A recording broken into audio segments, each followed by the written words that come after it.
You're listening to the Ryangle podcast, starring Ryan Hoger and Ryan Eastwood, and sometimes other people named Ryan. And now, here are some Ryans. Well, hello, Ryan and Pixi. Well, hello, Ryan and Pixi. This one's gonna throw me off because my wife was also a Pixi when we met, Yes. but she isn't really anymore. So now there's a new Pixi on my screen, and I'm like, what? I can change my name to Ryan. If that helps. I feel like I'm breaking the rules being on here and not being a Ryan. So Well, we are. That is how special you are, because we are willing to break our initial sort of rules of having only people named Ryan on the Ryangle podcast. I really didn't anticipate that offer, though. That was great. my name is now Ryan. I spell it with an I. I could not hang with that for like an hour. I would be so confused. No way, man. No way. Speaking of an hour, do you have a hard cutoff time here? What are we looking at for time? Just so we can pace it if we're getting close. 2:30 probably. 2:30. That should be fine. Yeah. Okay. Plenty Yeah. of time. If we Cool. go that long, then everybody's gonna be very bored. Usually, when it's over, and it's when it just descends into complete nonsense, and you're like, okay, Yeah. okay.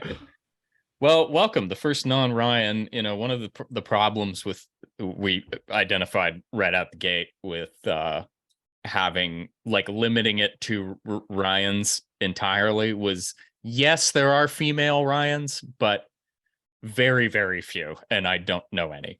So we didn't want to shut out one gender from our the hilarity of the continuity with the name of the podcast. But yeah, so I think Ryan Hoger, I think it was your initial idea to have Pixi here on the podcast.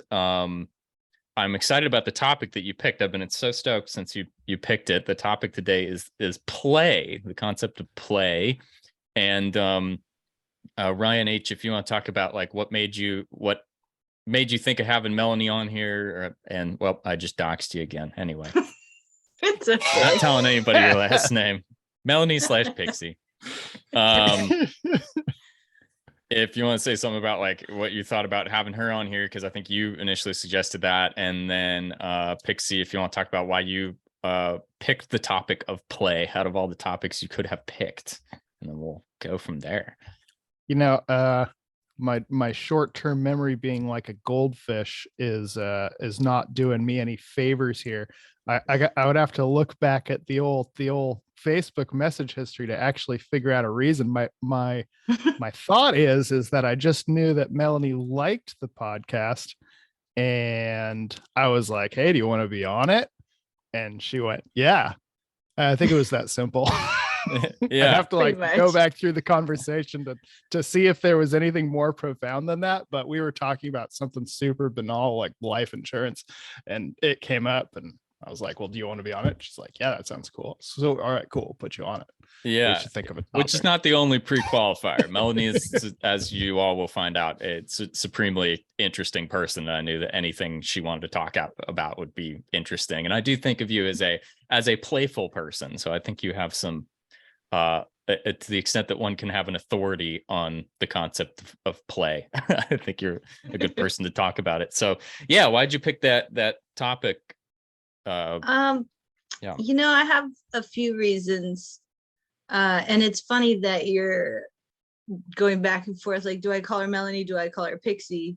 Because Pixi is actually a nickname I got because of my playful nature. I also had a Pixi haircut, to be fair. But in high school, it was before I smoked weed. So I was very hyperactive. I would bounce around here and there. And a good friend of mine was like, "You're just like a little Pixi." So it's funny to start that way because playfulness is how I got my nickname. I picked play because A couple reasons. My family, we have a cabin in Mariposa, and we would go there, and we don't have a television. For a long time, we didn't have the internet there or anything like that. So we always played, and we played board games, card games. We would play outside. We have an ATV that we would play on. We have swings and treehouse, and there's a creek to play in. And I would take little oak balls. They're like kind of a styrofoam texture, and I would put sticks in them so they'd have like little legs, and I'd sit them on driftwood and push them down the stream and then shoot them off with my BB gun. You know, like when you don't have technology, you find as a kid and as an adult, you find really creative ways to play in nature. So it's always been at the core of who I am, I would say. And then, as you guys know, I created a party game called Audacity, and that has been an incredibly interesting project. You know, it started as a game that my friend and I made up, and we just played it in our group of friends. And then, I don't know, I think 9 years after playing it, we decided to like make it an actual game and do a Kickstarter and get it created and all of this. So there's just been a lot of research in my life around the concept of play and writing cards for this game of what kind of card can I create that creates the best play. You know, for example, Cards Against Humanity gets really vulgar and often gross for the sake of like shock value, laughter, you know, and I wanted to create a game that creates connectiveness, you know, and inclusiveness. And, you know, instead of going vulgar, we go a little sexy, because to me, that's more playful. So it's just a topic that I've been immersed in for quite some time now. And then the third reason I picked it is because I'm now a new mom, and I have a son who is 10 months today. And one of my biggest fears about becoming a mom was sleep deprivation, just being cranky pants. I do not do well without sleep. Yeah. And it's so interesting to me that even if I've slept an hour, when he wakes up and looks at me and just smiles, you know, your heart just melts, and I get up and I'm ready to play with him all day. And I find it fascinating that his cues for us to play puts all my negative emotions right out the window, just because he wants to play. And it's so easy, it's so surprisingly easy to step into a playful role and just have a good time with him. So, you know, all of these things kind of combined, it's just like my world is full of playing. I play every day now with my son, inside and outside. And when I'm working, I'm playing because I'm writing playful cards. And it's just like a huge part of my life right now. And so I decided to make that our topic. And then, you know, I decided to do a little research for this podcast. And then I got into a whole nother world of play and like the science behind playing. And yeah, it's just a really interesting topic to me. Yeah. So before this, we were sharing various videos that sort of came to our minds of when it came to play. And I think this will come out in the conversation. I think you made an astute observation that, Pixi, your sort of interests lean towards the science of play, or at least in the research you were doing. And mine was like sort of more Alan Wattsy philosophy of play. And then Hoger's seemed to be like the actual like kinesthetic acting out of play, which is just really cool, because I think that encapsulates a few different like ways to view it. So, you know, sorry, finish your thought. No, go ahead. Yeah. I was super fascinated by the way that played out because I was the one that had popped on the group chat. I kind of had I was making a juggling video and I was like, hey, this relates. I'm totally thinking about the podcast we're about to do. This is what I think of as playing. Let me see if I can get Ryan and Pixi to share what they think of as people playing. And that, I think, is what I said, is share videos of people playing. And your guys' response was Alan Watts style philosophy about play and TEDx talks about the science behind play. And I'm like, that is not at all what I expected. How fascinating. Wow, I didn't even read the word people. I did not even realize the word people was in that sentence. I just heard videos of play when I read videos of play, and it just, I mean, my immediate thought is people like rolling on the ground and like throwing their dog. Yeah. But you guys went totally different directions with it. I'm like, this is so fascinating. You mean we all had different angles, like Rye angles? Well, two of us had those. Sure. Your middle name isn't anything approximating Ryan, I imagine. I don't know. No. I actually don't have a middle name. Really? Yeah, and neither does my husband. Do you want one? And so we didn't give one to our son either. I've got an idea for one. Yeah, Ryan. Now we know what it would be. Yeah. So I was talking about this with my partner during dinner, and I think a ground like the way my brain works is I think a ground level way to start talking about this, and this was some of the stuff that came up in your TEDx. Immediately I start thinking, well, why do we play at all? And my mind goes to sort of evolutionary psychology, and I'm like, well, what plays? Mostly mammals. Other animals do play. I've seen the YouTube videos of crows sliding down roofs on mayonnaise jar lids over and over again. But it seems to be mostly mammals, and much more pronounced in younger mammals. And from just a base, like, why do we get a brainy reward from playing? Why do we get any sort of dopamine for doing this? It seems to be to exercise, like practice something which is going to become maybe more serious down the road. So I think one view of play is, yeah, your lion cubs are going to roll around because someday you might actually have to like fight somebody, and this is going to be a serious deal.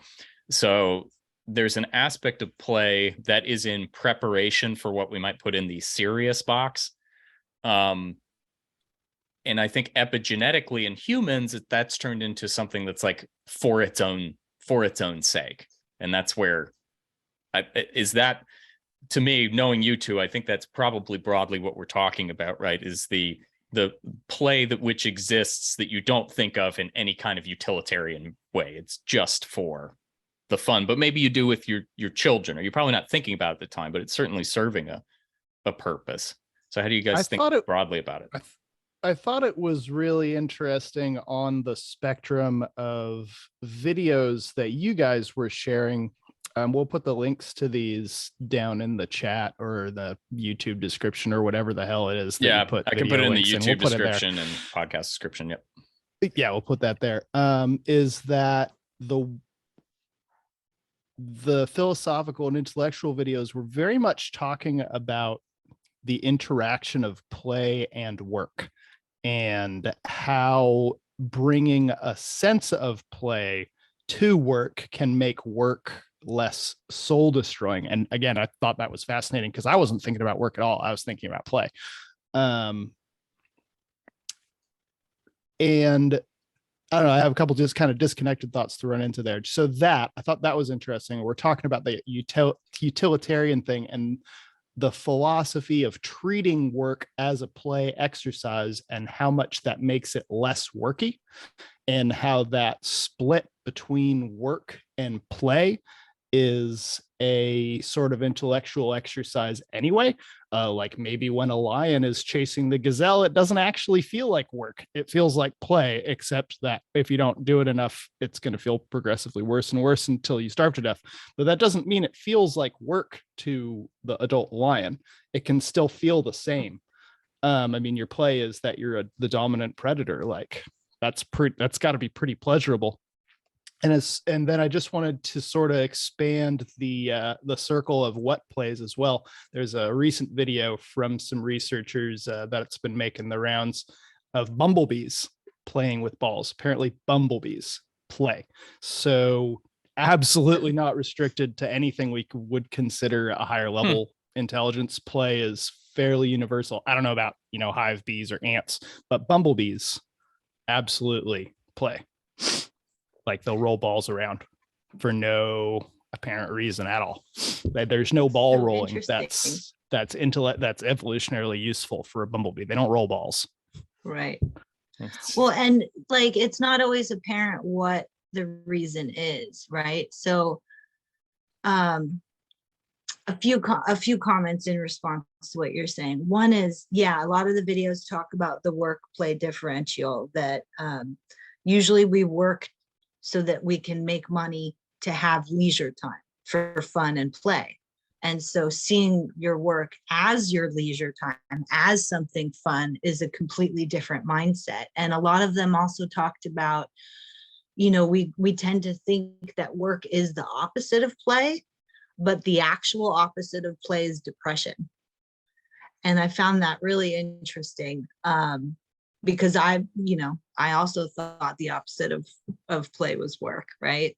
But it's depression, and that makes total sense. And as for the reasons that we play that aren't always apparent, there was one video, it was titled "Play is More Than Fun," and it's a talk by Stuart Brown, and he discusses in their study that they did with rats.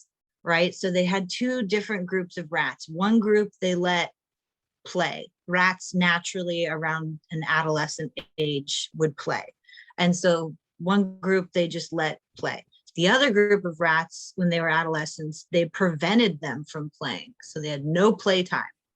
And then they introduced the scent or the pheromones of a cat. And both groups of rats hid from the smell. But the group of rats that was allowed to play as adolescents came back out of hiding. And the group that wasn't allowed to play stayed in hiding until they died. And I thought that was so, till they died, like so profound. Like they got depressed and they were terrified and they didn't know how to handle the situation. And then it ties into your other comment about the prey and the predator, right? Because there was another, in the same talk, he shows videos of this I think it was a polar bear, approaching two, I think, husky dogs that were tied up. They were, had a leash on and they were tied up. And so they were easy prey for this bear to just come attack. And the dogs, in a form of self-defense, they sent playful cues and signals. Like the dog bowed its head and started wagging its tail like it wanted to play. And instead of the bear going into this predator mode, it went into this playful mode. And there's photos of them playing and they're playfully biting each other. And here this bear was about to bite them for real, but because of the cues that the dog sent, playful cues, now they're playing and he's biting them in play. I just found that so fascinating. That is fascinating. That's why I whenever I'm going somewhere like Alaska grizzly bear territory, I just bring a frisbee. You don't need bear mace. You just say, "Here, boy," and you toss it. Oh my God, that's a great idea. Who wants to see if it works? I don't want to find out, but I would love to watch someone else do it. But yeah, that's interesting that did that with rats. I mean, I have no doubt that part of play as adolescent in mammals or adolescent animals is to just be able to build up a little bit of self-confidence with the rough and tumble. Like if you think about a kid, I guess free range parenting is becoming more in vogue, but when I was a kid, we walked to elementary school. We walked all over town. My parents didn't always know where we were. I mean, this is a little trite. People talk about this all the time, but I think it's true that I think it helps you become more self-assured, and in that I don't know if it's definitional, but it's certainly a condition that I would like to hone in on, or a feature of play, is kind of the absence of fear. I don't think you can play fearfully. I think those two are diametrically opposed. And so then fear is almost always like a fear of loss of something. Loss of your life, loss of some, and that's what makes a situation serious, if you will, is the presence of fear. And that being able to play in a space without fear totally makes sense to me, that you would have less fear in the future. Yeah, I've been through this. I've been through a little rough and tumble. I've been out on my own without these safety nets. It's okay. You know, I've stretched these boundaries slightly. And then where we don't have to go all the way up here, but I think where that elevates to the 30,000 foot view of the thing and gets into the existential theme of this, that this podcast has had, is I think as you progress, I'll say spiritually, and you have less fear in your life, more life becomes play just naturally without me thinking about it. So that might be one way, you know, if you're thinking about how am I going to bring more play into my life, it's like, well, maybe focus on the fear and try to root that out. And then everything else just kind of becomes play naturally, because less of life has dire, serious consequences to you. You know, I would tweak that a little bit. I don't think it's the absence of fear. I think it's your reaction to fear. Because there's a lot of sports that would be considered play that involve fear. And it's funny you said like the 30,000 foot like point of view on it, right? Because I thought of skydiving. Like that's terrifying and really fun at the same time. Or like snowboarding. I used to race varsity snowboards in high school, and there was a point, not on the race course, but you know, just dicking around with my friends, where we just bombed this like black diamond. Like there was no carving, there was no turning, there was like a very slight carving to maintain control, and we just bombed straight down this black diamond. And I went so fast that I smiled because I was having so much fun, and the wind caught my cheeks, and I did the little like, that's how fast I was going. I appreciate you demonstrating that. If you're just listening on audio, it's worth going onto YouTube just for that. And so like I had this thought of like, oh shit, like if I fall, I'm dead. Like I hated wearing a helmet. Now you kind of have to, but I was not wearing a helmet. And I was like, if I fall and I hit a rock or some hard ice, like I'm going so fast, I'm going to be dead. And that fear added to the thrill and the excitement of it, you know? So I don't think it's the absence of fear. I think it's the reaction to the fear, like how you choose to react. Does it overwhelm you or not? And also on that note, and what another point to what you said, I was listening to a podcast called Rabia and Ellen Solve the Case. And they had, I believe it was Patton Oswalt on, who is an actor. And he is, it's like a true crime podcast basically. And they were talking about DNA evidence. And he made this comment that stuck in my head. I was like, that totally fits to our podcast on play that we're going to do. And so you brought it up, like walking to school, right? You used to walk to school, ride your bikes to school. And he brought up the same concept. Like he used to live across from an elementary school, and he would look out the window and see the bike rack full of bikes. And now you look over and you don't see any bikes, because in the 80s, we went through this, there was a satanic panic, and there was like the beginning of like serial killers and that sort of thing. And it put this fear into the public. It's not safe to let our children be alone outside. And what's funny is that with the invention of DNA evidence, it's actually safer than ever before to play outside. But because we were so ingrained when we were kids, you know, growing up in the 80s and learning these things, it like put it into our heads, children aren't safe outside. And so as time went on, you know, this fear actually grew, and it's completely irrational because it's actually safer than ever to play outside. And what a shame that is. And one of the videos I sent you guys also touched on that. It was The Decline of Play by Peter Gray, another TED Talk. I got crazy with the TED Talks. But it was really interesting. And he mentions that in the last 50 to 60 years that play has been in a decline, and children do need the freedom and the opportunity to play. And he discusses play as something being self-controlled and self-directed. And it gives children, I think of play as something like where you surrender to it and there's not a lot of control, but he was talking about play in the sense of it's a place that children actually feel they do have control when everything else is controlled by the parent. When they're solo playing, they actually experience having control, and how important that is for their mental, emotional, and physical development, which I thought was interesting.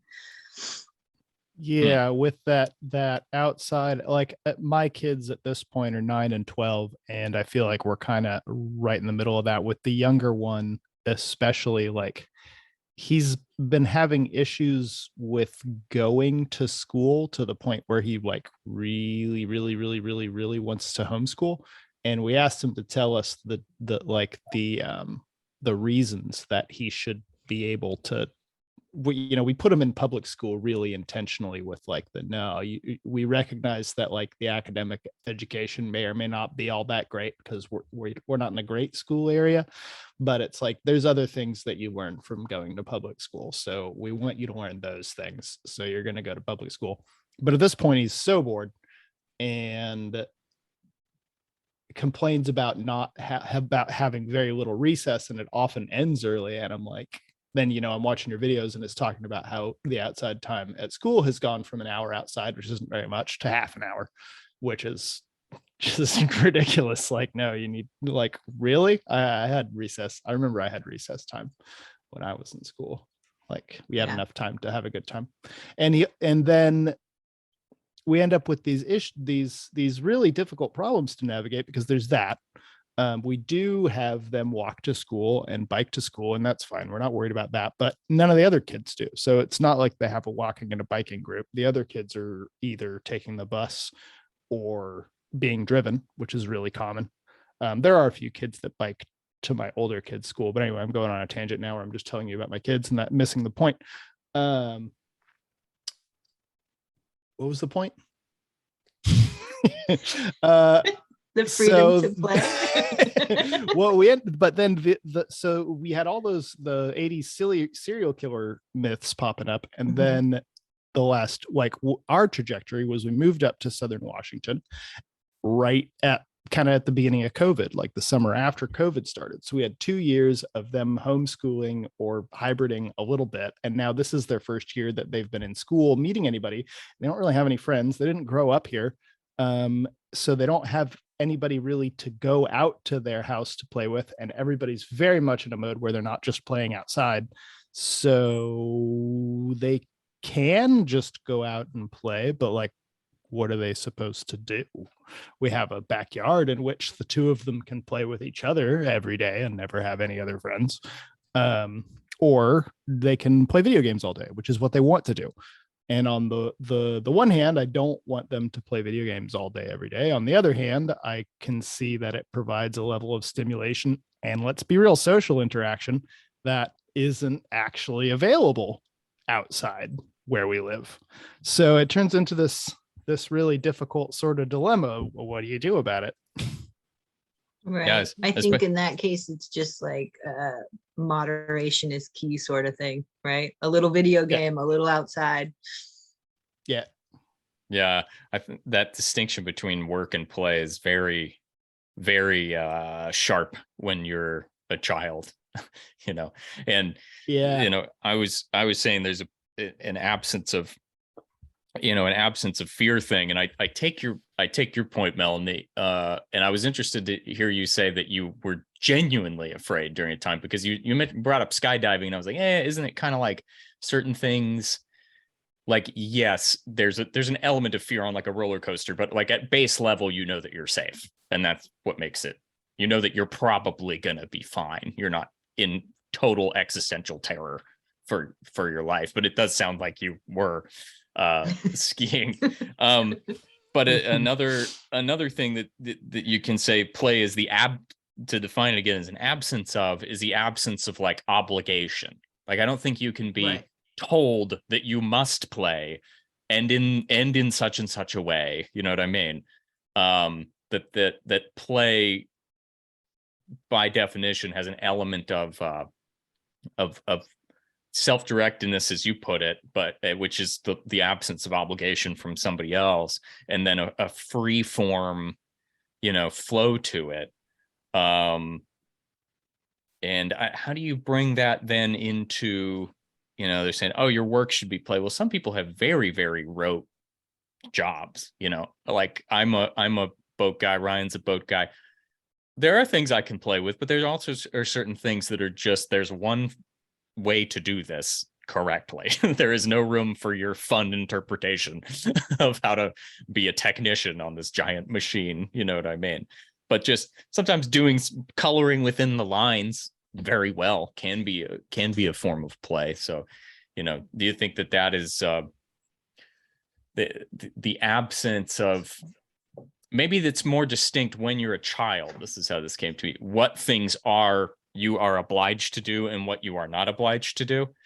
If you're lucky-ish as an adult, you kind of start to realize, well, I don't have to do any of this. Like, I think college the second time around, because I futzed around in college when I was really young because I thought I had to do it. And then I went back later because I wanted to do it. And wanting to do it was great because I was just having a good time. Even when, you have to do your homework. Oh no, I have to sit and read an interesting book all night. Golly gee, all of a sudden school became a very playful thing because I was choosing to do it.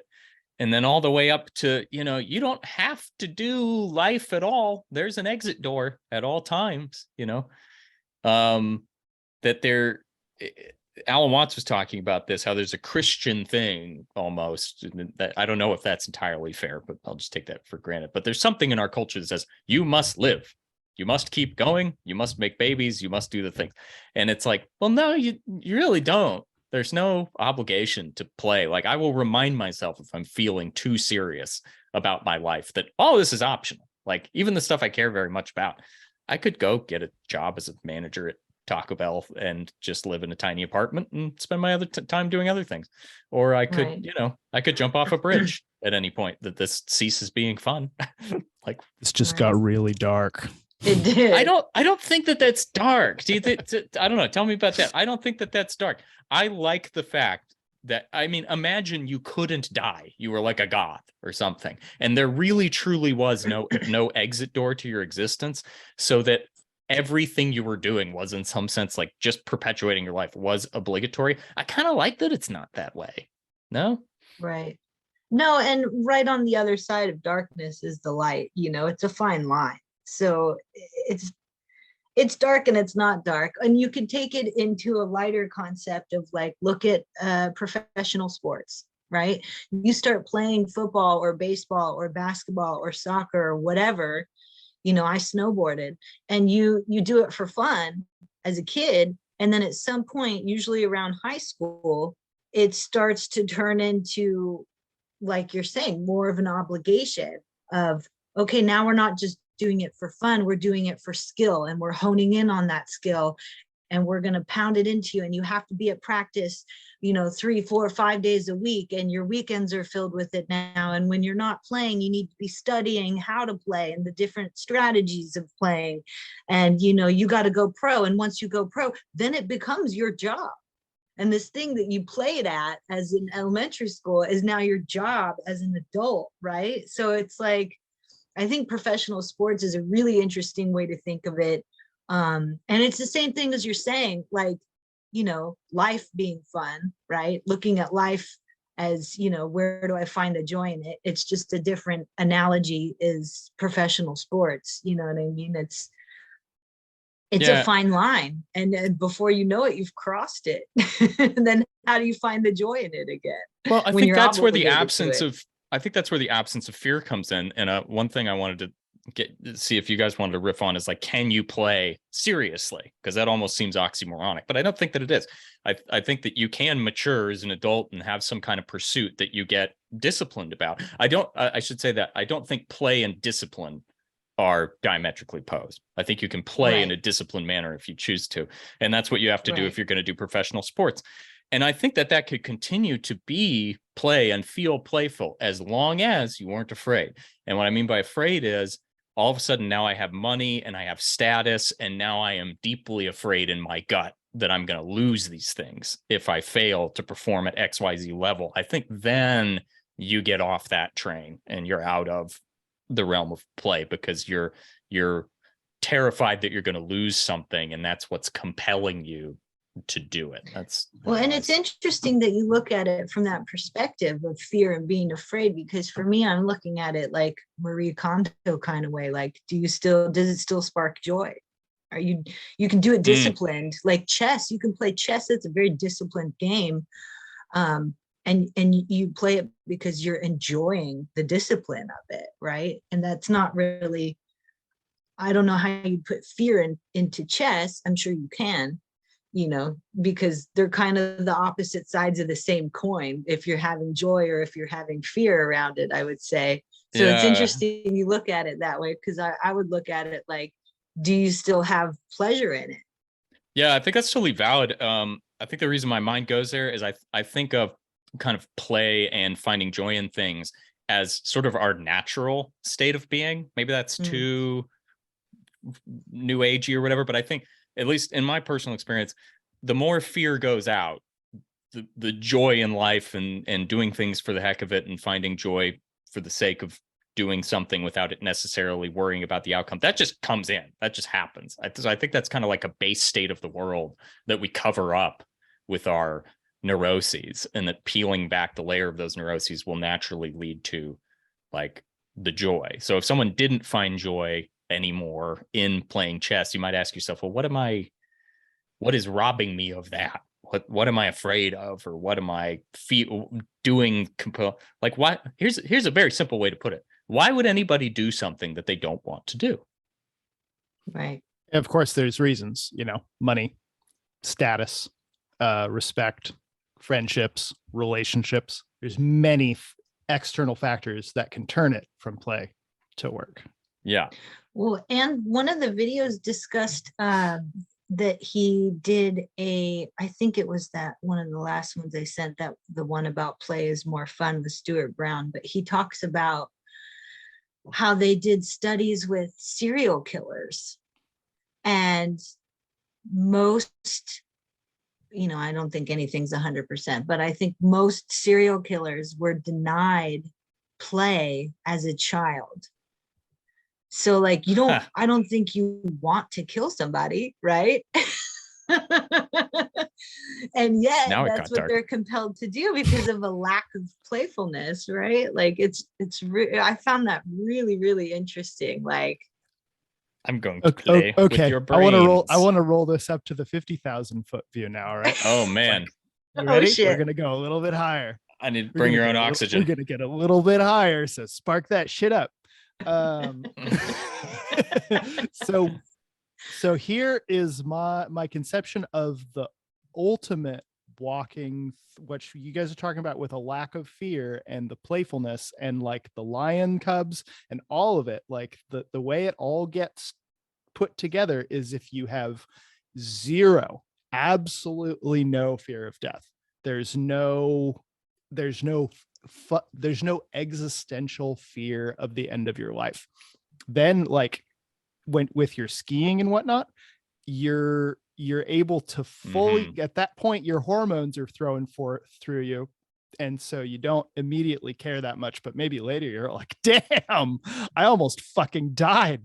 But if your mind, for whatever reason, was whether it's simpler or you've just trained that way, that it wouldn't actually matter if you died there, you'd just start over, like you knew that for a certainty, then everything would really be a game. It would basically be a video game played over a long period of time.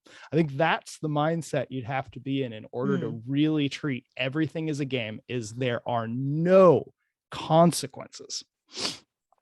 So that's interesting you say that too, because in another video, The Power of Play with Ash Perrin, he had a really interesting talk, which is he went into, I cannot remember where it was, but it was a war zone basically. And these children on a daily basis were terrified of dying. And he brought to them the power of play, and the effect that it had on them was profound, right? It's a great talk. I feel like I'm going to butcher it if I talk about it too much, because I'm kind of like watched a lot of videos and I'm like jumbling things together at this point, but just play as a stress relief in that situation where they were terrified for their lives every single day. And he was able, in the simplest of ways, like just playing a game where they were singing a song together or something as simple as that, like very, very, very simple games of play, and the effect that it had on these children who were traumatized on a daily basis. It's really profound. Oh my God. It was really a beautiful video. It's a great talk. I highly recommend watching that one. Yeah, that's interesting, because the way I was framing it and Hoger elevated to the 50,000 foot level is kind of like that, the remove fear and the play happens. But there's I think no doubt what you're talking about, which is that play can be an antidote to fear. I think we can bring in activities and emotions to our lives, like laughter. If you make somebody laugh, you just can't be laughing and be like angry at the same time, right? So certain emotions and states of being are antidotes. So I'm interested what it makes sense to me with children. I'm thinking about what I'll give my 2 cents on my experience with it with adults, and I want to hear what you guys think. But it's well understood that nurses, doctors, people that work in hospitals have like a dark sense of humor, and we've got a nurse that's a head nurse that's a close family friend here, and she says, yeah, you have to have a dark sense of humor. They find ways to play in these morbid situations. And same thing when you're in the military. I mean, Marines are notorious for just doing the dumbest stuff when they're deployed. We would find ways, gosh darn it, literally all we had was rocks and dust, and we would find a way to make some kind of game about this, because you just have to. You're going to lose your freaking mind. Or sledgehammers. For example. Is that what was in your video you posted the other day? Yeah. A sledgehammer to the stomach. A sledgehammer to the chest in a bulletproof vest. It's fun. You don't feel it. It's a good time. It's comical. So for like adults, what are some of the therapeutic ways that you could like intentionally bring about play in your life as an antidote to whatever form of malaise? Well, it's interesting. I got this one. Go ahead. You could wear a wacky shirt. You can wear a wacky shirt. Isn't it good? It's great. I love it. Ryan, another reason to watch the YouTube video. Ryan's shirt game is on point today. Yeah, it is. Oh, thank you. I got this one in Thailand. It's fantastic.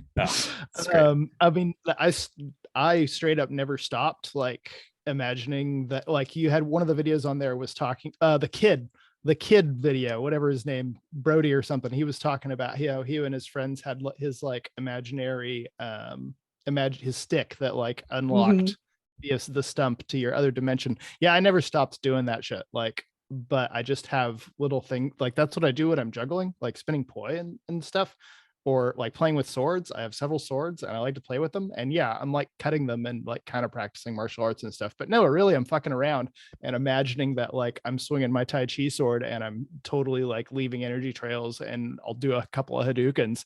And for like really, I'm a huge geek. I'll do this for hours a day. Every day, if I get my druthers, like I'll straight up just be like, yes, my poi are creating energy portals to another dimension. Look at them go. And I never stop doing that shit. It's great. And I can do it at work. Like it looks a little bit weird, but people don't know that when when like I have my contact staff and I do this with it, I'm also going.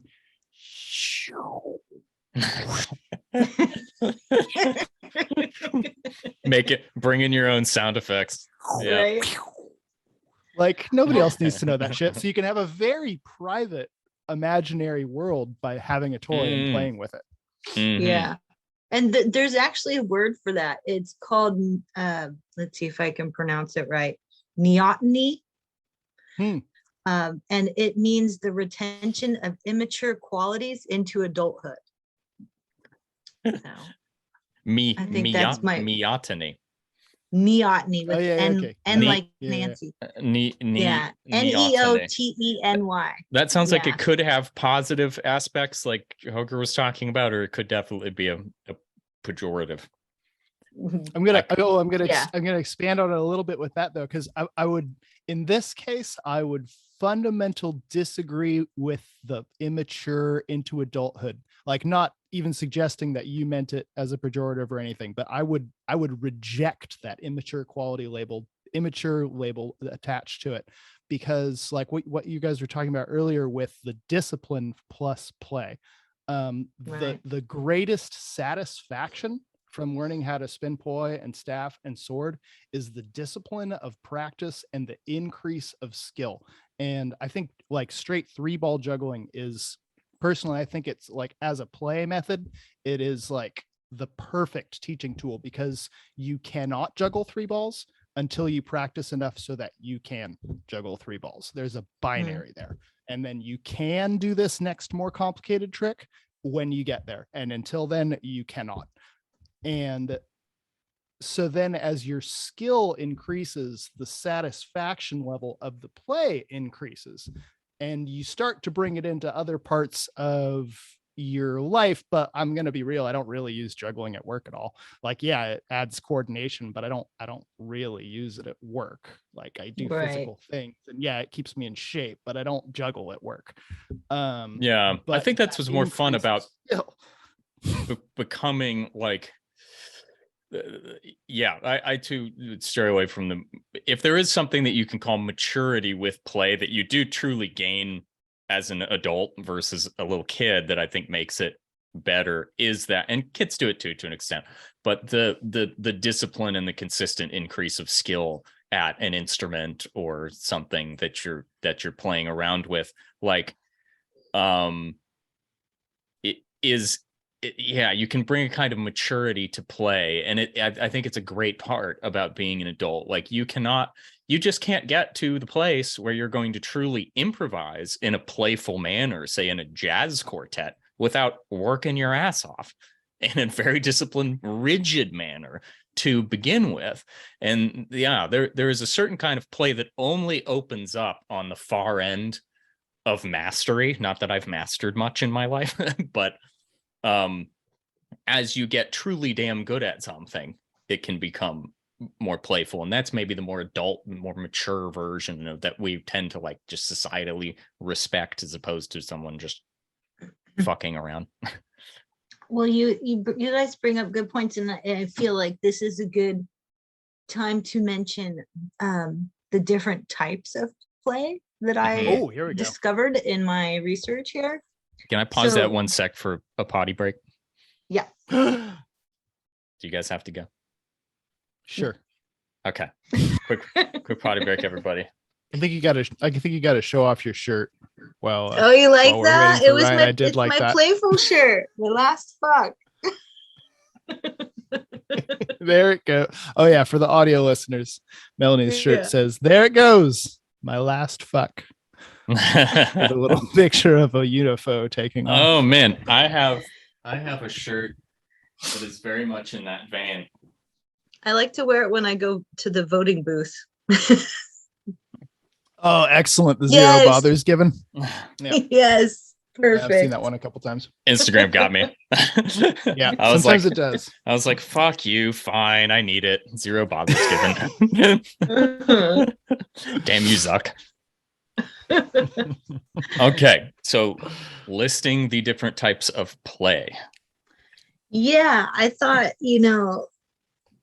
because there are so many types. Like I found myself trying to define play, and then it was like I would think of another way to play that would make that definition obsolete, like chess playing is very different than roughhousing, right? Yeah, it's a squirrely concept for as casually as really we use is. it and don't think about it. Trying to pin it down is kind of difficult.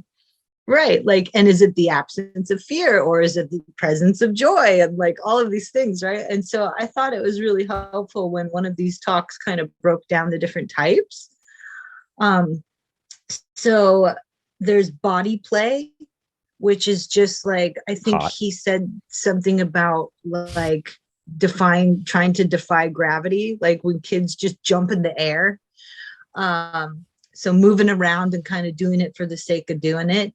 And then there's object play, which I thought was interesting because he mentioned that in object play, the hands are in search of the brain and the brain is in search of the hands. And play then becomes the medium for that to happen. I'm not sure. I think that went over my head. So expound on that. I had to play it back too. So I'll just repeat. If you're playing with an object, then you're touching it with your hands. And it creates like a feedback loop between your hands and your brain. So in moving this object with your hands are searching for your brain, and your brain is searching for your hands. And the playing is the medium for your hands and your brain to communicate. It's like an integrative thing, like a self-integrative thing. And is that how you, I mean, Hoger, that's your jam, man. Is that right? Yep. I was thinking of Hoger. Yep. That's definitely my jam. Like, I'm really bad at pen spinning, but that's what it is. I have the idea in my head of like the pen traveling around my fingers. Like for anyone just listening right now, this is really one that should be apparently watched on YouTube. And so like you see it's rotating around the fingers, right? That's pen spinning in a nutshell, but you can do it much smoother and faster than I am. But then so here's where the brain's going to try to catch the hands. I'm going to try to get around my thumb. I can almost do it, right? The brain can talk to the nerves and see how it would work, that the pen would roll around the back of my thumb and then smoothly back in between two of the fingers. The nerves in the brain are seeking for each other, but until they line up with that, just like till all the puzzle pieces fit together, you can't do the thing that's in your brain. No, I see that. Right. Yeah. And so another aspect is social play. Like we learn a lot of our social cues through playing with other people. And then rough and tumble play, like roughhousing. There's also spectator play, which I would think is more kind of observing sports or something like that. And then there's ritual play and imaginative solo play, which includes telling stories. So I think he did a really good job with that list of covering kind of all the different types of play. And then he also mentioned the play signals, which would be facial expressions, vocal, body expressions, and gestures. And that made me, when Hoger was talking about making the sound effects, like whoosh, whoosh, when he's doing the staff or whatever, that made me think of like, oh, that's a vocal cue to play, right? Like, yeah, and kind of that imaginative really self-play you were talking about. It seems that he drew boxes around those definitions by their function. And certainly a big one, which we should touch on, is the social bonding aspect. That's in the game that you've designed, the Audacity, that is like the function of that. I see is it's a social bonding thing. And I'm in a new town and making new friends, and like one of the first things that you try to establish to do with other adults is, hey, let's have a game night, let's play in some sort of aspect. Like it just, you almost can't help it. Like I'm not sure that you can be engaging in play. It certainly would be surprising if you could engage in genuine play with other adults where you're being creative together and being, because there's a vulnerable aspect to it. And that's what helps the bonding. I think that's like why we give, we say, oh man, I'm just playing around. Like we give people shit more that we're close to because we're signaling that like that's a form of play, right? Hoger, you fucking wacky shirted bastard. Because we're signaling that there really is no fear here. I'm not a threat, right? Right. So yeah, how do you guys experience play as a social bonding function? Because that's obviously a huge thing. I actually have a pretty good recent example on my last tour on the boat. So we were in Thailand. I mentioned that in passing. And by pure serendipity, the crew and I got 5 days in Thailand with nothing to do. We were just in Thailand being paid and to be in Thailand and do whatever we wanted. And I ended up going out to the tourist strip in Patong on Phuket Island, which is just like a one good sized street, just packed both sides with like the best live music you've ever heard. Like these guys are just rocking all the time. But it's also very pay to play. Like it's a tourist attraction. Anyway, I don't want to get too many details because I could go on a lot of different tangents from that street. But I like to dance. That's something that I do. So I did. And it was great. And I had one guy in particular from the crew that thought it was awesome that I was there dancing while he was getting drunk. And he thought it was the shit. When we were doing changeover, which is when a new crew comes in and we leave, I was hanging out with that crew member and his replacement came on, and he was telling the guy that I was with was telling that story that we went out to Patong and I was getting down and he thought it was great. And this new guy that was coming on his response was basically, ew, no. Like hard no. Why would anybody dance at a bar? That's gross. I don't want to be anywhere near it. And it really got me that I thought, on some level, I thought that was a caricature, that you would have people who would be like, ew, dancing, social interaction, being vulnerable in public. That's disgusting. Like, get away from me. You don't eat red meat. But actually, like, that really hit me the note. Actually, that's probably have a steak with a sour face on and then smoke a cigar. But actually, that might be most people that are like, no, it's not something that you do. That's not proper. You don't enjoy yourself in public. I think if you're Southern Baptist, that's definitely true. No dancing, no singing. So yeah, I guess the way. Oh, go ahead. No, I was just saying because to fill space, you talk. Well, I think it's interesting you bring up a few of these things. One is, in one of the talks, they talk about that play is born from curiosity and exploration. But I would say what Ryan was saying, what Ryan were saying, is that I think vulnerability is a huge part of playing. And with that said, one of the talks also mentioned that, I'm trying to find it in my notes, that playfulness gives you a sense of trust, like especially as a child.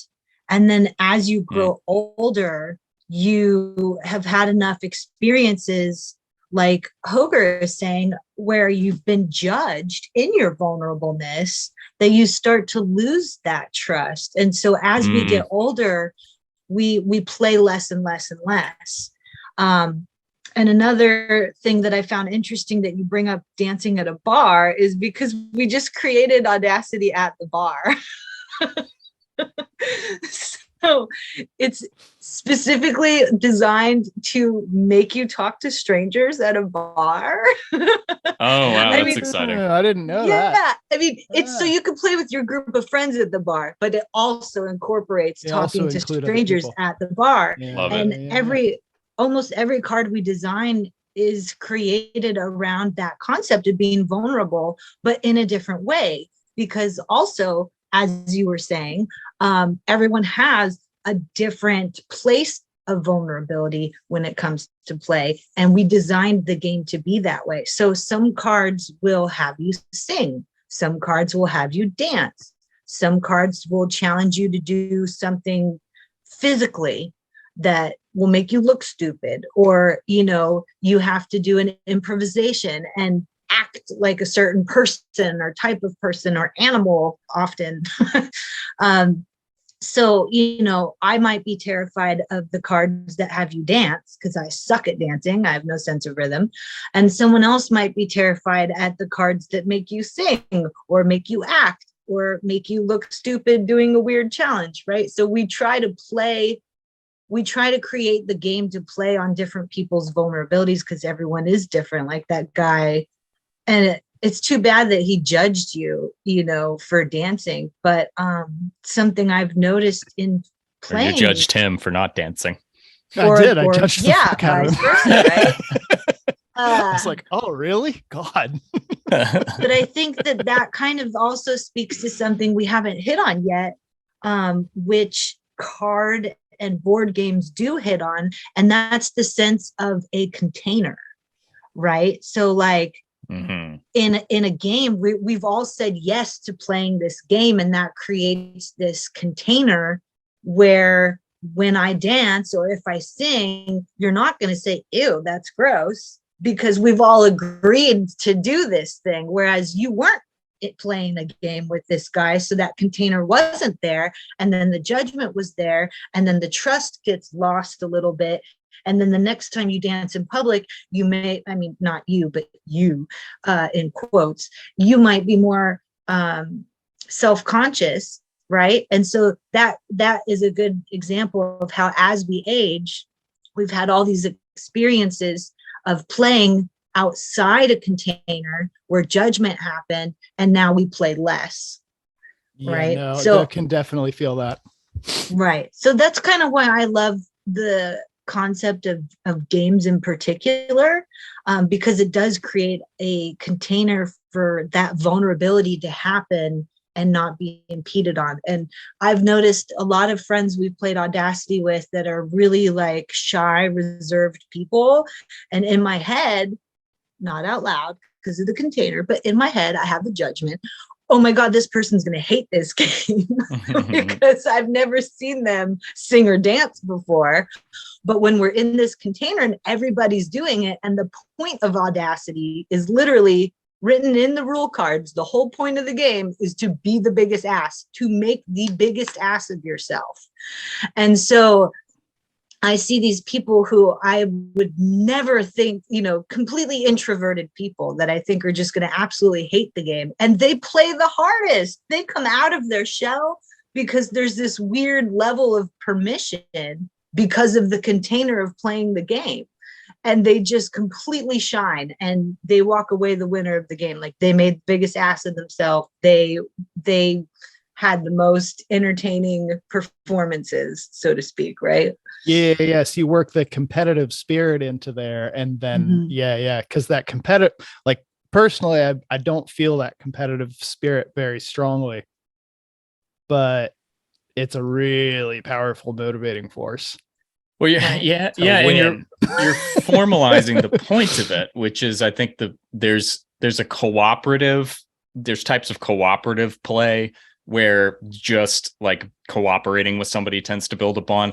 But then the type of your play that you're trying to foster with that game, and that happens in other games where you're pushing boundaries and being vulnerable, is that repeated feedback loop of I did something vulnerable that I was scared of and I wasn't judged for it. Or in your case, you're trying to completely flip that on its head and say the more vulnerable you are, the more of a jackass you make out of yourself in this space, you actually win.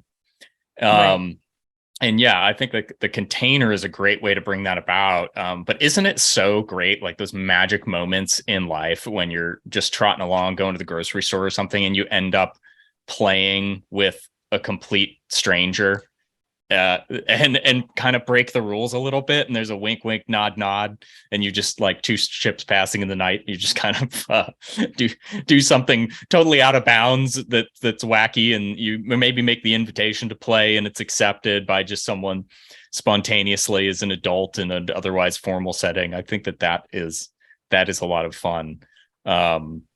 And you can bring that to, I've always tried to bring that to work a little bit. Like when I was in Afghanistan, I came up with the dumbest shit. I had a hat which had two hands on top with American flag pom-poms, and when you pulled the string at the bottom, it would just do this, and I would wear this hat around and do this. I had my ukulele I would strum around.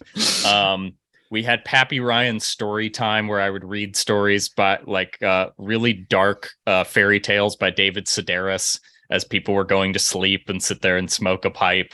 And I think it just makes people feel like this, not that this is unserious, not that you shouldn't be doing your job, but that there's a safety here, and just make it more fun. There's room to be human. Ending. Yeah. Well, and you kind of make me think of the Adam Sandler movie. What is it?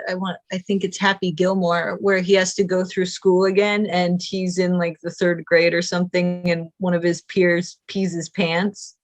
And so here's this really like embarrassing, traumatizing moment for this kid. And Adam Sandler's character splashes water on his pants. He's like, "You're not cool unless you pee your pants," right? And he joins him in this vulnerable, embarrassing moment and makes it fun.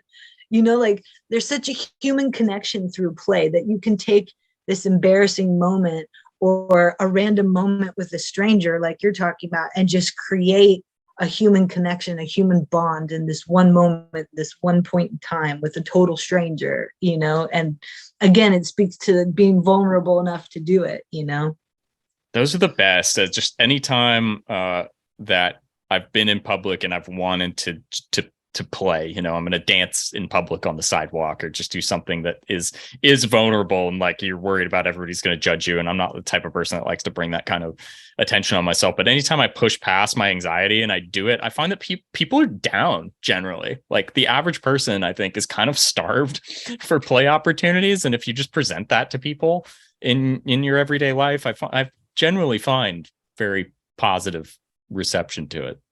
Don't we all love the old couple that's dancing in the restaurant when nobody else is dancing? Like, don't we all love that on some level? Or I've noticed like taking my baby out in public, like the weird shit people cut, like total strangers come up to you and start like making weird faces at your baby. And it's like, you wouldn't do that to an adult, but like babies just naturally bring out this weird playfulness in a complete stranger that would never approach you otherwise, especially in the world of COVID, now feels that they could just come up and start an interaction with you because of your baby, which I'm totally fine with, you know what I mean? But it's just so strange. We really do, like, as adults, we're starved for it, like you said. And as children, it's such a natural state for them that when an adult sees a child, then it's just like, they open up in this way that you would never do with another adult, unless the other adult was being vulnerable first, like you're saying, dancing in the street, and then a stranger comes up and dances with you, right? Or dogs. Yeah, I wonder. Dogs bring them out too. Yeah, good. I wonder. Yeah, if dogs too. The opening. I wonder if the opening there is that whatever is going on, you can be absolutely sure that baby is not judging you. Right. Or the dog is not judging you. Right. Yeah. There's no judgment. And that speaks to the level of trust, going back to what one of the TED Talks said, play is born from curiosity and exploration. And in that you kind of create and learn about trust.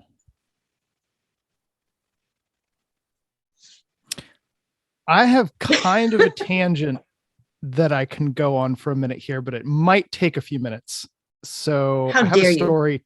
I know, right? I have a story to tell. I just want to, before I tell the story, I want to see if like you guys want to keep on that with anything, because it might take a minute.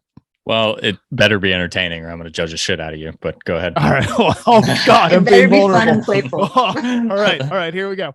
So it might get a little dark, but anyway. So I'm gonna go back. I likes that. Yeah, all right, good.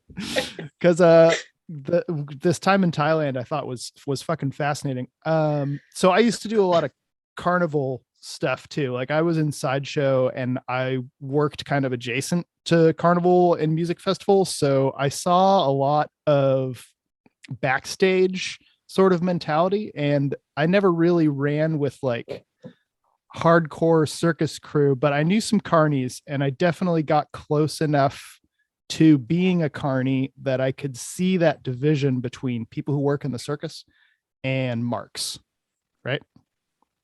And this was some years ago that I did this, so it's been a while, but I still have that perspective. And okay, so I'm going to go back to this trip to Thailand on Bongo Street in Patong. Like I was saying before, I'm painting the picture. There's like, seriously, this place is packed with the best live music you've ever heard. Like these Thai bands are so tight and there's so many of them. Like they're all playing covers, but they're so good. And the street is filled with people with signs advertising anything, right? You can get anything you want on Bongo Street. Like you were walking by, there's a brothel every 3 doors or so that's got a gang of hookers outside that are grabbing your arms as you go back, going, "Oh yeah, you spent time with me, come with me, big boy, you look strong." Sometimes you literally have to pull your arms out of the grip of the gang of hookers because everything is there. If you don't want a hooker, like, you better keep walking. There's the guys are flashing signs in front of your face. A good favorite was Ping Pong Fucking Show. I don't know if you guys know what a ping pong fucking show is, but you can probably imagine ping pong fucking shows are all the business. I'm picturing a few different things, but let's not put too fine a point on it. Well, so I didn't go see the ping pong fucking show. I've read about it, but I can't. Y'all just let your imagination run wild about the ping sure pong you did show. It. And those guys are like, he gets enough of it at home. and those guys are like, you want marijuana, you want LSD, you want ecstasy. So like whatever you want on Bongo Street is fine. And everybody there is going to bars, drinking, staring at the bands. Like everybody there, I mean the tourists, are staring at the bands, talking with each other's table, and there's nothing spontaneous happening at all. Like it is the worst party the worst party with the best musicians I've ever seen in my life, because everybody is there. It's a fucking carnival. And if I bet the backstage is amazing. So what I did was, I brought my poi, I lit them up, like my electric ones, not my fire ones, but I lit up my electric poi and started spinning in the street. And the Thai people, like the guys holding the signs, fucking loved it. Like I would get 10, 15 of the sign holders just stop, kind of watch. And after about 5-10 minutes, 1 or 2 of them would come up to me and go like, "Yeah, that was cool. You need to go somewhere else though." And I've done enough carnying to know that they're like, "Guy, you're distracting the money. Like, thanks, but you're distracting the money. We're working right now. There's nothing for free on this street." And like I met a couple of the Thai workers like in quieter bars, and like for me, juggling is play. These guys can fucking juggle. Like I met this guy who had a bar rag, right? Like he was a bartender and a dish rag, and he was like whipping it around like a frisbee on his fingers, right? And I don't know if you've ever tried that, but it's really fucking hard. Like keeping it flat and spinning and like being able to toss it. So these guys play, but their economy was based on packaging that play and selling it to tourists, which was fascinating.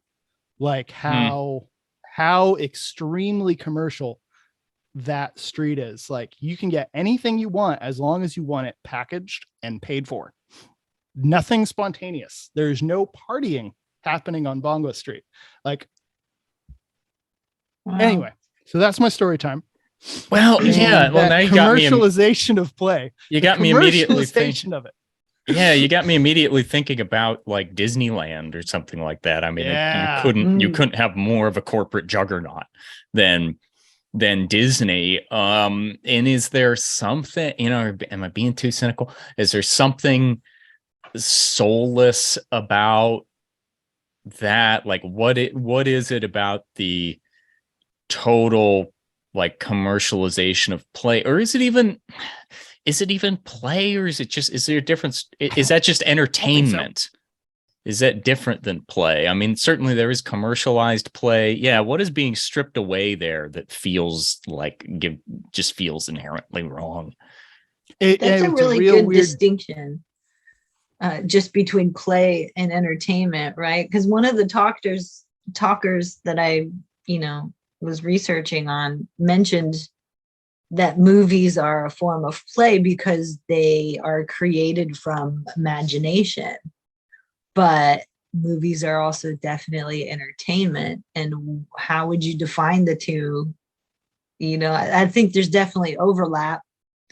Maybe it's the passivity of it, because definitely and I don't think anybody would say sitting and watching a movie is play. That's strictly entertainment. And I think there's a lack of interactivity in the passivity of it. And is that also happening on your street of licentiousness in Thailand, that you're just being served up these various prescribed, predetermined forms of amusement on a platter for money, and that you're not bringing anything to that situation other than your wallet? And I hate to use an example because it feels real trite to me, but it's the best one I can think of. The immediate comparison that came for my mind was Burning Man, which is almost an identical experience with the sensory overload and anything that you want being freely available, but in spirit felt entire like polar opposite difference, because the Burning Man thing is you're not paying for anything. Everybody brings stuff as a gift and then gives it away. So then, having done that, some many years ago, and then going to Bongo Street, where it's the same sort of anything will go and you can get anything you want, but you have to pay for it, versus anything will go and anything you want, but you must socially interact and participate it and then be rewarded with what you want. Very, very, very different. Yeah. So maybe it has to be freely given. Like, I'm just picturing that street if it was just sort of a free Burning Man exchange. Probably not as many hookers, I would be guessing. but probably just as many people that you could have sex with. Right. I mean, right. Yeah. Free. Just a different name. Yeah. I think you could freely, spontaneously, playfully engage in sexual activity with someone that you have just met, but as soon as it's transactional, this is not a playful situation, because you don't have, I mean, does that remove the vulnerability aspect of it? Or I just think that's a condition on play. It can in a sense, it's compulsory, because you probably need that money, and that's the reason that they're doing it. And if there's a compulsion to it, then I don't think it can be play. And that might be what's going on there.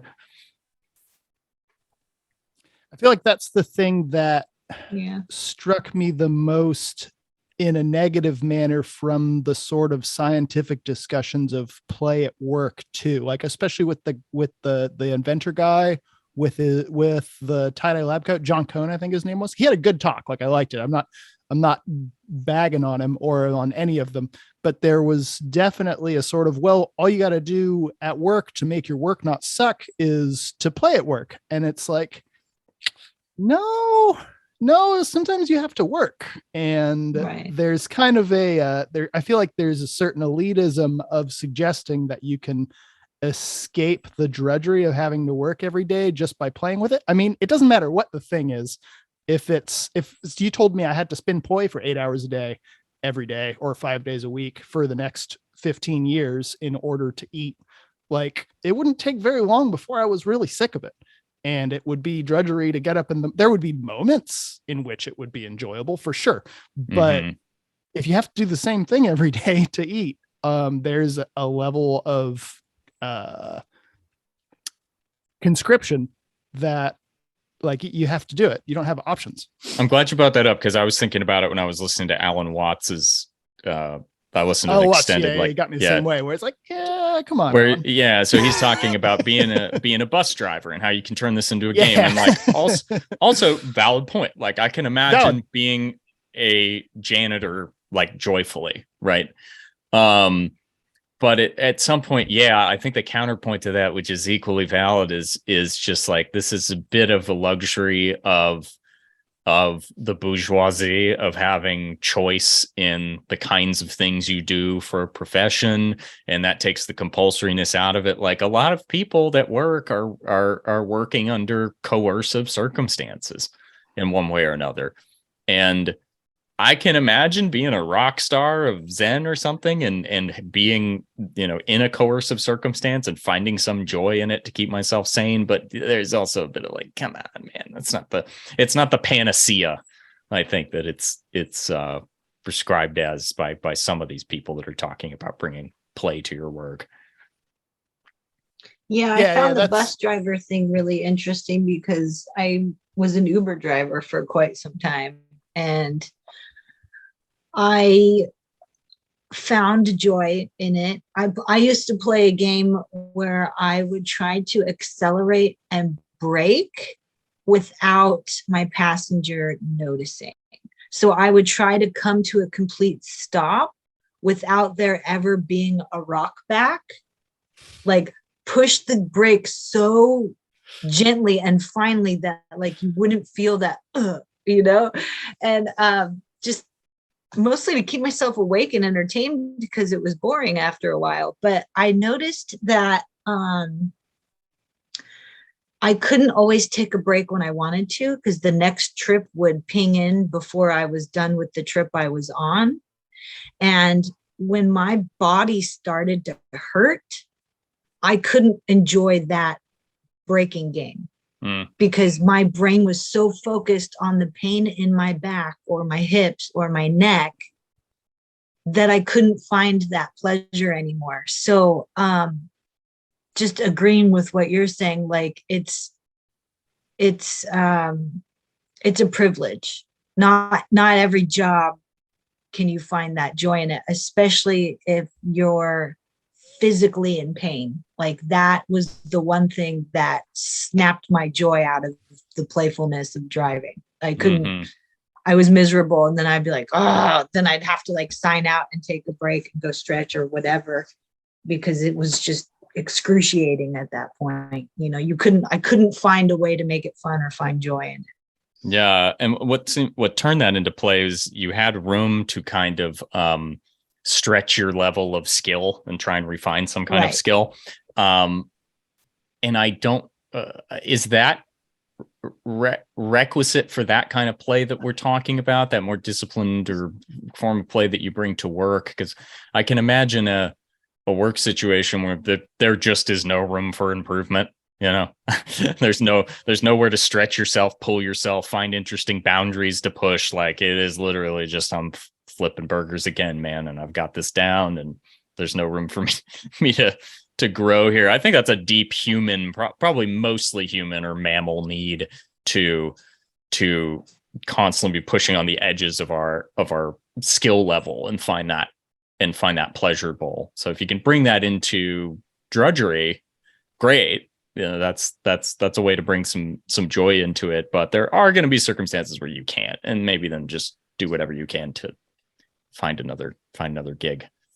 Well, and it makes me think of, I think it was Albert Einstein that said play is the highest form of research. So if you've researched and you have your answers and there's nothing left to research, is the play still play? Can you still make it happen? Here's one that I think you guys will like. So the myth of Sisyphus, right? So he cheated death twice, and Hades punished him for doing that by setting him to roll a boulder to the top of a hill only to watch it immediately roll back down to the bottom of the hill for all eternity. And like everybody, like you hear that and your immediate response is, yeah, that's pretty shit. Like, I don't want to do that. What Hades punished him with is eternally useless labor. And we instinctually recognize that that useless labor is one of the worst experiences, that you have to do something and it's pointless. That, you have flipping burgers or whatever you send so many I feel like that's so much of the existential issue that people have with work, is knowing that in the end, the world is no better due to the fruits of the job that you're forced to do in order to eat. Social media curator, whatever, that you're like, this is pointless. This benefits nobody. I saw a great Sisyphus meme recently, which was like, if maybe Sisyphus would enjoy it more if every time he rolled the ball up the hill, he got boulder points, and then he could use those to buy cool stickers to put on the boulder. Exactly. And that's where I was thinking about this earlier, and that's where I was going with it. That the other, like, another one that I've thought of that I heard from a fantasy book is like, okay, you've got a pile of sand, right? And you've got to find like 3 red grains out of the pile of sand. Like, that, talk about useless labor that would take forever. Or dig a hole and then fill it back in, right? All of these things could be games. They're all useless labor that accomplishes nothing. And so is basically any game you can think of. It is, if you look at it from a labor point of view, it's useless and accomplishes nothing. I'm going to go full nihilist. Oh, sorry. Go ahead. The only difference is perspective, right? So I'm going to go full nihilist here and say, like, in my view, the sum total of all human effort, when the entire balance sheet will be accounted for at the end of time, will be 0. Like, this whole thing is going to the heat death of the universe, guys. So that's where this is going. There is no ultimate, if you're a religious person, you believe differently than this, but I'm not. And I just don't believe that there is any ultimate purpose to anything. Like, in a sense, it's all Sisyphusian. Sophisticated. This is an unsophisticated conversation. In the sense that I do think that's a requisite of play, is to not care about the outcome isn't like serious. You know what I mean? Like, right. I don't care. I mean, that's partially why, on a meta level, what we 3 are doing right now is playing. I don't think I'm going to get rich off this podcast. Nobody thinks that there's any life-changing, amazing thing. We're doing it for the sake of it, because it's pleasurable, and doing something for the sake of, like, and I guess Sisyphus he could be playing if just rolling boulders up hills was his fucking jam. If this is what, if he was just like, man, I love rolling this rock up a hill, and it would cease to matter. So what Melanie's point was, the presence of joy being a defining factor of play. If it's joy, it need not have a point, but if it's joyless and pointless, I don't think nobody's going to go to bat for that sort of activity. Well, and the concept of winning, right? Because what makes that so excruciating is that he never gets to the top of the hill. But that's only excruciating if you consider the top of the hill to be the winning point. If you consider rolling the ball up the hill to be the winning point, then you win every time, and it's not so excruciating, right? Like, then you might find the joy in it. It's all comes to perspective. And when you say you're not a religious person, I agree. But I do like to often think about the concept of, we are all different, whatever you want to call God, right? The omnipresence. We're all different facets of that presence, so that presence can experience itself. And I think that playing is one of the best ways to do that, right? Like, there's no point to it other than the enjoyment of it itself. Like, when we were kids, my mom we would bring different friends to our cabin or whatever. And like, for example, when my mom first met my husband, she always says, you can tell everything about a person by the way they play a game. And with my husband, English is his second language. And so his knowledge of the English vocabulary limits his ability to articulate himself. And so my mom said, you know, when you play a game with him, you realize how intelligent he is, because he can't always articulate how intelligent he is because he doesn't have the English words for what he's trying to say. But she could tell by the way that he would strategize or how quickly he learned the rules of the new game that we were playing, how brilliant he actually is, even when language couldn't express that.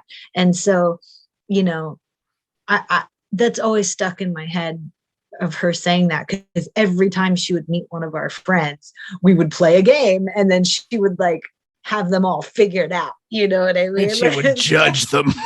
Yeah, exactly. She was should you keep hanging out with this kid or not? Right.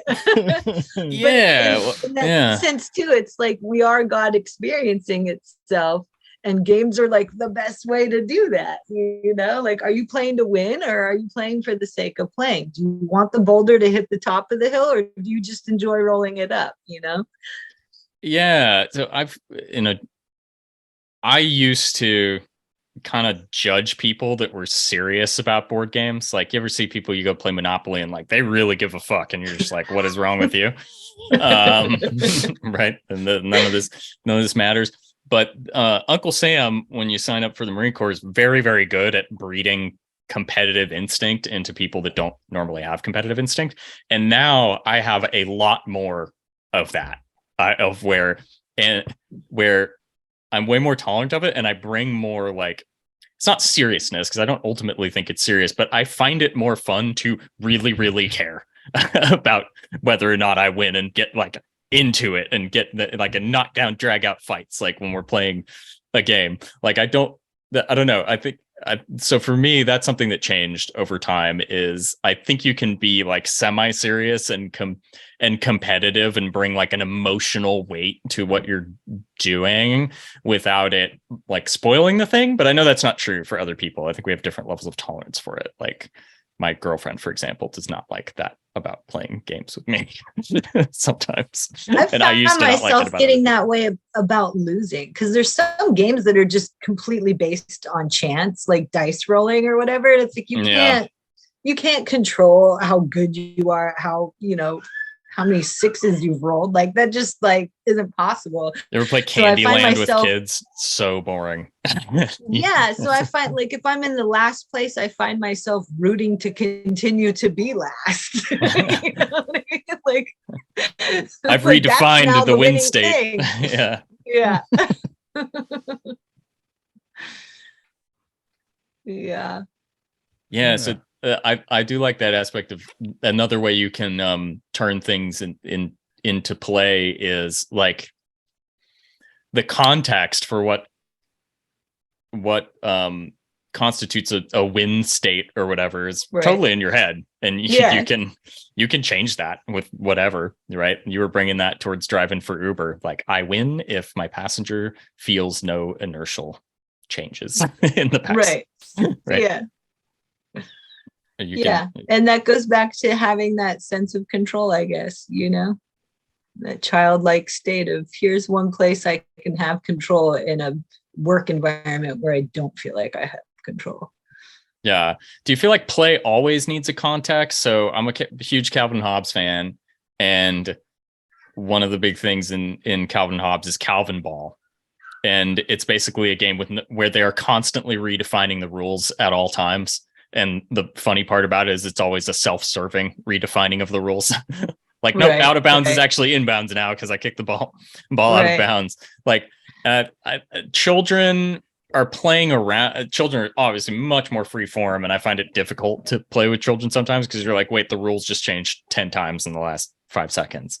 But does play always need a context, a rule set, a defined win state? Do we maybe just gravitate? I don't know. What's an example of play that has none of that going on or very minimal? Dancing. Yeah, I was gonna say dancing, juggling. You're just moving a thing. Moving the body, just like doing it for the sake of doing it. Yeah. It's entirely sensation. Whatever feels good, do it. Mm-hmm. Yeah. Well, there's degrees, right? Because there is that type of dancing where we're all just letting loose and being vulnerable and playing with your body and having a good time. But there is like formalized dancing that has or like sword play versus fencing. You can make almost anything competitive, right, by adding a rule set. Well, and I think it comes down to feeling good, right? Because like if you're doing it for the sake of doing it, you're doing that because it feels good. And if you're doing it for the sake of winning, you're also doing that because it feels good. Yeah. So I think that's where the pleasure and the joy comes back into it. You know, like, does it spark joy? Then you should do it. Yeah. Don't throw it away. Yeah. So I want to like just take it again up to the 55,000 foot level. What? I didn't know we had a level that high. Yeah. Well, here we go. The wings are shaking. The engines are guys, the cabin's about to depressurize.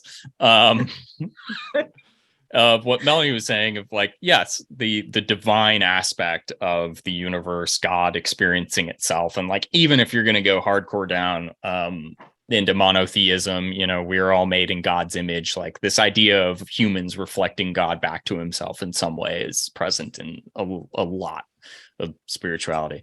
That, you know,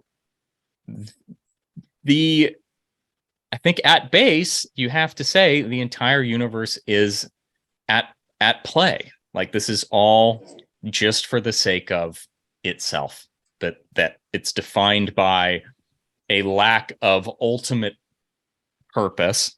Because if time has a definite end and it all goes to zero, there's no ultimate purpose. If time is infinite, well, then everything's just going to keep changing and rolling forever. So there's no ultimate purpose there either. No matter how you can conceptualize this, that the universe is just playing, and we're part of that. And that's the positive nihilism is the thing that we all kind of always end up coming back to on this, is that like, yeah, there's no point, but if there were a point in the way that a lot of like very serious religions conceptualize it, then this would cease to be a playful thing. You know, this, and I experienced that coming out of being a religious person, that this life having having a definite purpose, a very serious purpose to the exclusion of all else, and that sucking the joy out of it to some extent because it wasn't playful. This is serious fucking business. You're going to hell or you're going to heaven, man, for eternity. What could possibly be more serious? And the fear of losing that purpose and then coming out on the other side of it and going, oh, there's no point. We're all just having fun here. Like I literally, even in my most serious things that I do with my life, my profession, whatever, I'm kind of just hanging out and having fun. Like it's because I shed myself of the seriousness of this whole thing. And I feel like I'm more present in the true purpose of whatever the divine thing is doing. You know, it's kind of just doing stuff to see what the fuck happens or see what's possible. Right. They're exercising itself, you know, moving, pushing boundaries and seeing what can come out of this thing and then going, wow, and being surprised and amused. Right. I think that's where Einstein came up with play is the highest form of research, right? Because it just comes back to exploring and learning, you know, play is the ultimate way to learn. And every time we do something new, we're learning, you know, like if there was a purpose to everything, it would be to experiment and learn. And then through doing that, it's fun and we find joy in it. Therefore, it's play. Yeah. Love it. Well, what do you think about starting to push the yoke forward and try to land this thing? Yes, I think it's about right. From our height. We're so Yeah, we high did up. We just got to jump out of the plane now just and got- have fun with it. Do a Felix Baumgartner. There are here. no consequences. Just base jump. There's no landing this plane.